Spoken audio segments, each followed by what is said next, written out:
রাধে রাধে সবাইকে। তোমরা সবাই কেমন আছো? আশা করছি ভালো আছো, আর আমিও ভালো আছি। আজকে হচ্ছে গিয়ে বৃহস্পতিবার, আর সকালে ওঠাটা একটু আগেই হয়েছে, কারণ বোন তো অফিস যায়, ওই জন্য ও আগে উঠে। আজকে আমাকে যেতে হবে ব্যাংকে, তো আমি সকাল সকাল উঠে পড়েছি। ঘরের কাজবাজগুলো মোটামুটি টুকিটাকি করা হচ্ছে, তার মধ্যে আবার আমাদের কাজের পিসিটা সে আসছে না, তো অনেক কাজ আছে যেগুলো গুছিয়ে যেতে হবে।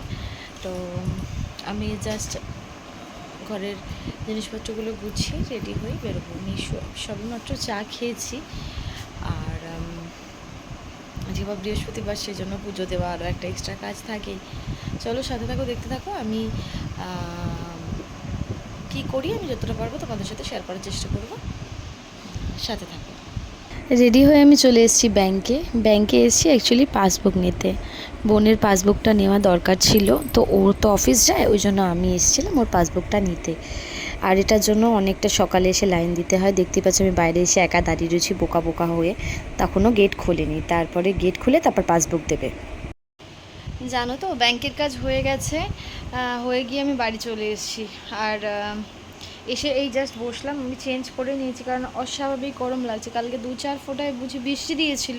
বৃষ্টির পরে এমনিতেই জানো যে অনেক বেশি গরম দেয়, তো আজকে অনেকটা বেশি গরম রয়েছে। আমার এখনও স্নান হয়নি, আর আমার এখনও অনেক কাজ। আমার স্নান করে আজকে আবার বৃহস্পতিবার, পুজো টুজো দেওয়ার সেইগুলোও আছে। আর আমি স্নান টান করে নিয়ে পুজো দেব, তারপরে আমি কি করছি কি না সেগুলো তোমাদের সাথে শেয়ার করব, ঠিক আছে? এই যে কাজের মধ্যে আয়নাটা পরিষ্কার করে এই সামনে জিনিসপত্রগুলো খানিক গুছিয়ে নিলাম। গুছিয়ে নেওয়ার পরে এইখানে একটা এখনও গোছানো বাকি রয়েছে, আর এই জায়গাটাকে একটু পরিষ্কার করলাম। এখানে চেয়ার কটা রাখা রয়েছে, রঞ্জি ব্যাগটা রয়েছে। এই যে আপাততটাকে দেখতে এরকম মতো লাগছে। এখন আমার স্নান হয়নি, স্নান করব, পুজো দেবো, তারপরে চলো সাথে থাকো। আমার স্নান হয়ে গেছে, এখন আমি পুজো দেব।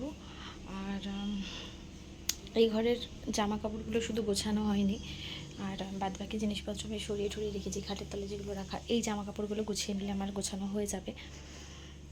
আর এখন স্নান হয়ে গিয়ে এখন আমার পুজো দিয়ে নিই, তারপরে আমি এসে আবার তোমাদের সাথে কথা বলছি, ঠিক আছে? সাথে থাকো, দেখতে থাকো। পুজো টুজো করা কমপ্লিট হয়ে গেছে, আর এই যে দেখতেই পাচ্ছ, বৃহস্পতিবারে পুজো দিতে গেলে না অনেকটা সময় লাগে। হ্যাঁ, ঠাকুর স্নান করানো, চেঞ্জ ভেঞ্জ করানো, সব কিছু অনেকটা সময় লাগে। তো আজকে দেখো, এই যে আমাদের রাধা গোবিন্দের ফটো, এটা আমি আগেরবার মায়াপুর থেকে এনেছিলাম, আগের বছর এরকম টাইমে এনেছিলাম। এই যে সব পুজো টুজো দিয়ে নিয়েছি, পরিষ্কার টরিষ্কার হয়ে গেছে। এবার বৃহস্পতিবারে একটু কাজটা বেশি হয়ে যায়, সকালে পুজোটা থেকে সন্ধ্যেবেলা পাঁচালি পড়তে হয়, তো এইসব করে আমি আবার খালি হয়েছিলাম। এবার দেখো, আবার আমি খালি হয়ে তো আমার শান্তি নেই। তারপরে আবার বৃহস্পতিবারে আমাকে ডক্টরের কাছে যাওয়ার ছিল, তো আমি রেডি হয়ে ডক্টরের কাছে যাব বলে আমি একটু গঙ্গার ধারে এসেছিলাম। মা এখানে বসেছিল, ওই জন্য মাকে বললাম তো চলো আমরা ডক্টরের কাছে হয়ে আসি। ডক্টরের কাছ থেকে কাজ বাজ মেটানোর পরে আমরা যাচ্ছিলাম একটা দিদিকে দেখতে। দিদিটার শরীরটা খুবই খারাপ, তো শরীরটা খুবই খারাপ, তো তাই জন্য দিদিকে দেখতে গেছিলাম। এবার অনেকটাই দূর বলে ওই কারণে আমি আবার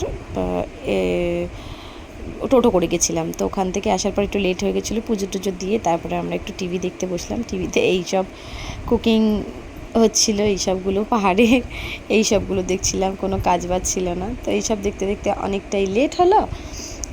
এই দেখো, তখনও বোন আর দিয়া ওই পাশে বসেছিল, আমি সোফায় ল্যাদ খেতে খেতে এইসবগুলো করছিলাম। তো ভাবলাম সারাদিনটা এইভাবেই গেল আমার, বিশেষ কোনো কাজ না থাকলেও বেশ একদম খালিও থাকি না। তো এইসব করতে করতে তারপরে এলো বৃষ্টি, সেই ঝমঝমিয়ে বৃষ্টি।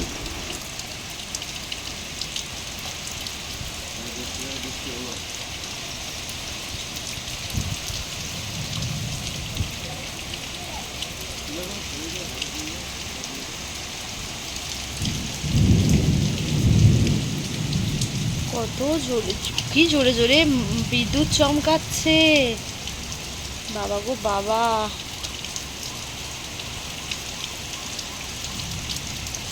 বৃষ্টি দেখতে দেখতে অন্ধকারের মধ্যে আমাদের তারপরে সন্ধেটা কাটলো, সন্ধে না রাতটা কাটলো। ভিডিওটা ভালো লাগলে like, share, comment and subscribe করে দিও। রাধে রাধে। আর দেখো, অনেক বৃষ্টি কিন্তু হয়েছিল, বাইরে থেকে জানলা থেকে এইটুখানি ভিউ আসছিল, পুরোটাই অন্ধকার ছিল, তো এই জন্য ভালো করে বোঝা যাচ্ছে না।